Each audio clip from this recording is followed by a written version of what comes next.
All right, so let's dive into a really simple story, but one that has a pretty powerful message. It's called The Boy Who Hated to Lose. And yeah, that title says it all. It's about a kid who hated losing so much that it completely changed how he approached, well, everything. I mean, winning feels great, right? We all love that feeling. But what happens when it becomes the only thing that matters? When it's not just a goal, but like a total obsession? That's what this story gets into. What do you lose when the fun of just playing gets pushed aside? Okay, so let's meet our main guy. His name is Prabhat. And for Prabhat, playing a game, well, it wasn't really about having fun. Nope, it was about one thing, and one thing only. And this quote, this really tells you everything you need to know about how he thought. He could not bear losing. Losing made him feel terrible. He thought that losing was the worst thing that could happen to anyone. I mean, wow. This isn't just being competitive, right? For Prabhat, losing was just pure misery. He genuinely saw it as the worst thing imaginable. And think about what that fear does to you. It meant Prabhat would only play a game if he was absolutely 100% sure he was going to win.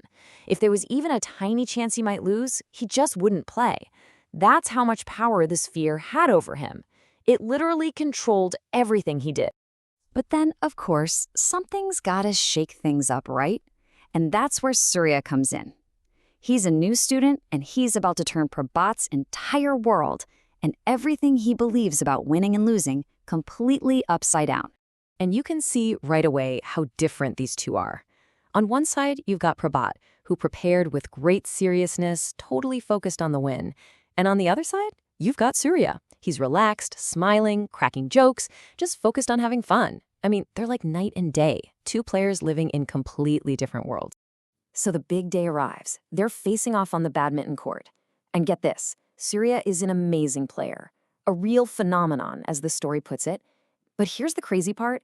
Even as he's scoring points, he's just laughing and having a good time. He's barely even paying attention to the score. And this is where it all comes to a head. Prabhat is faced with someone he might actually lose to. And what does he do? He panics. Since he's the one keeping score, he waits for a moment when Surya isn't looking, and he changes the scoreboard. He cheats, just to make sure he gets that win. So, Prabhat gets what he thinks he wants. He wins.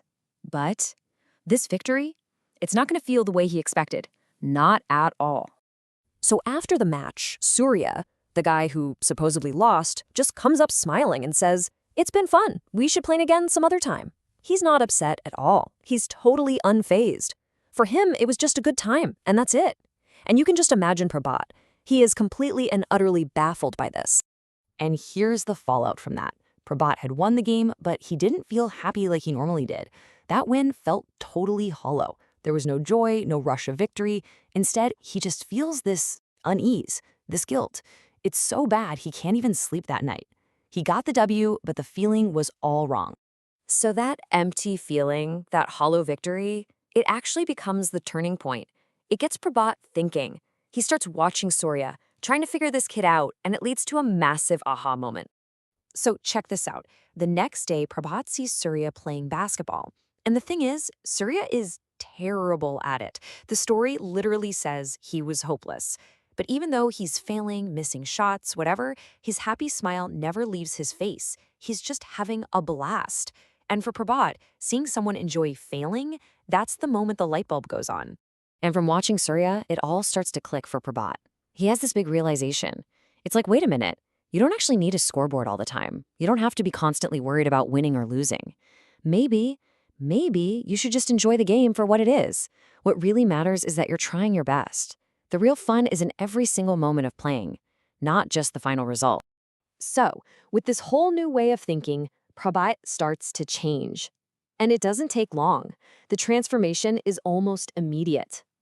And you can see the change right away. Suddenly, Prabhat is joking around while playing badminton, his best sport. He's even playing games like hide and seek, games where there's no clear winner in the same way. And he's not doing it to win, he's doing it for the fun of it. So much fun, in fact, that he's actually sad when the games end. And other people start to notice this change. The way they talk about him is completely different. One of them says, "Good fun playing with Prabhat. That fellow definitely has a great sporting spirit. See, He's not just the boy who has to win anymore. He's earned a totally different and maybe even better kind of respect. And that really gets to the heart of what sporting spirit is all about, doesn't it? It's defined as being fair and respecting each player in a game. It's not about being the best or always winning. It's about fairness. It's about respect. It's about how you play the game. So, in the end, this whole story leaves us with a really important question to think about. What's more important, the final score or the love of the game? It kind of makes you look at your own competitive side and ask, what really matters? Is it that final number on the scoreboard, or is it the fun you had getting there?